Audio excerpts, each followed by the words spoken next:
ছাত্ৰছাত্ৰীসকল তোমালোকৰ যিটো third evaluation 2025 subject সায়েন্সৰ ক্লাছ 8ৰ সো আমি কুৱেশ্যন পেপাৰখন আলোচনা কৰিম।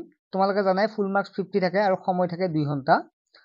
প্ৰথম এটাত 1 নম্বৰকে 10টাত 10 নম্বৰ আছিল। শুদ্ধ উত্তৰটো বাছি উলিওৱা। শুক্ৰাণু উৎপন্ন কৰা অংগটো হ'ল ইয়াৰে ডিম্বাশয়, অণ্ডকোষ, শুক্ৰবাহী নলী আৰু বৃক্ক। ইয়াৰে বিটো হ'ব শুদ্ধ উত্তৰ, যিটো অণ্ডকোষ। ছাত্ৰছাত্ৰীসকল ভিডিঅ'টো যোৱাৰ আগতে তোমালোকক এটা ভাল খবৰ দিব বিচাৰো। অফাৰ, একদম বিগ অফাৰ, ঠিক আছে।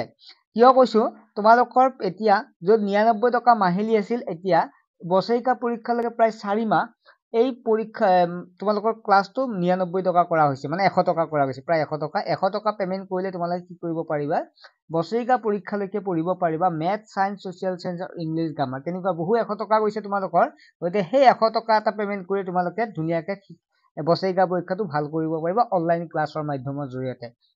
গতিকে যিসকল নোটছ পাতিবিলাক আমাৰ পৰাই পাই যাবা, যিসকল ছাত্ৰছাত্ৰীয়ে জইন হ'ম বুলি ভাবি আছে, তোমালোকে যিটো হোৱাটছএপ নম্বৰ দেখা পাইছে 9394628219, এই নম্বৰটো SMS কৰি অতি সোনকালে জইন হৈ লোৱা, ঠিক আছে। গতিকে তোমালোকে সেই SMS কৰিবা বা ফোন কৰিবও পাৰিবা কিবা যে জানিব লগা বা অভিভাৱকে যদি কিবা জানিব লগা থাকে। এতিয়া প্ৰশ্নখিনিলৈকে আহিছো। এমিবাৰ প্ৰজনন প্ৰক্ৰিয়াটোক বোলা হয় ইয়াত দ্বৈত বিভাজন বুলি কোৱা হয়। তলৰ কোনবিধ গ্ৰন্থিক নলিকাবিহীন গ্ৰন্থি বোলা হয়? সেইটো হৈছে যিটো নলিকাবিহীন গতিকে পিটুটাৰী গ্ৰন্থিক নলিকাবিহীন গ্ৰন্থি বুলি কোৱা হয়, ঠিক আছে। অস্পষ্ট বলৰ এটা উদাহৰণ দিয়া। স্থিতি বৈদ্যুতিক বল হৈছে এটা স্পৰ্শ বল। ক্ষেত্ৰফলৰ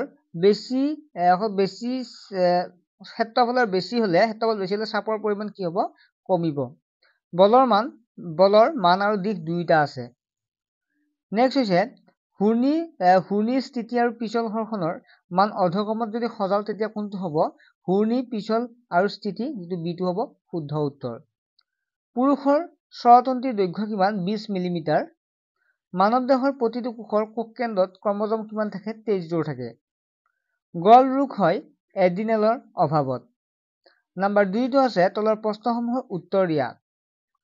অযৌন প্ৰজনন কাক বোলে? প্ৰাণীৰ অযৌন প্ৰজনন দুটা পদ্ধতিৰ নাম লিখা। 2 নম্বৰ হৰ্ষণ বলক স্পৰ্শ বল বোলা হয় কিয়? 3 নম্বৰ চুম্বকৰ দুটা ধৰ্ম উল্লেখ কৰা।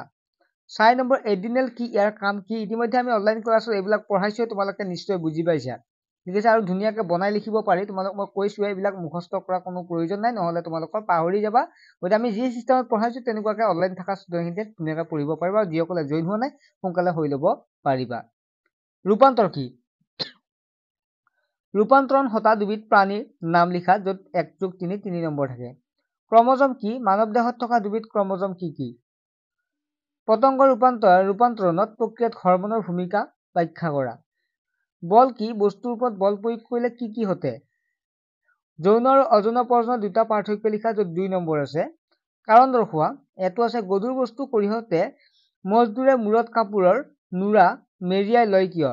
2 নম্বৰ খেলুৱৈসকলে গজাল থকা জোতা ব্যৱহাৰ কৰাৰ কাৰণ কি?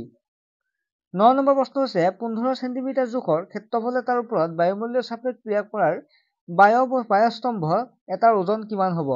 য'ত 2 নম্বৰ আছে। তাৰপিছত আছে চাপ কি? চাপৰ এছাই একক কি? ইয়াৰ এছাই একক কেইটা ভালকে চাব দেই তোমালোকে। শুদ্ধ নে অশুদ্ধ লিখা। চকাই হৰ্ষণ কমাই, এইটো শুদ্ধ, এইকেইটা মই কৰিয়ে দিম বাৰু 1 নম্বৰ যিটো। নিষেচনৰ পিছত এটা কণী একক কোষযুক্ত হয়। নিষেচন হোৱাৰ আগত দুটা কোষ এটা হৈ একক কোষযুক্ত হয়। এটা ভ্ৰূণত এটা কোষেৰে গঠিত, এইটো ভুল, কাৰণ এটা ভ্ৰূণত বহু কোষেৰে গঠিত। পুৰুষত XX ক্ৰমজম আৰু মহিলাৰ XY ক্ৰমজম, এইটো ভুল, কাৰণ পুৰুষৰ XY মহিলাৰ XX। থাইৰক্সিন হৰমনৰ অভাৱত মধুমেহ হয়, এইটো তোমালোকৰ ভুল। নেক্সট হ'ল খালী ঠাই পূৰ কৰা।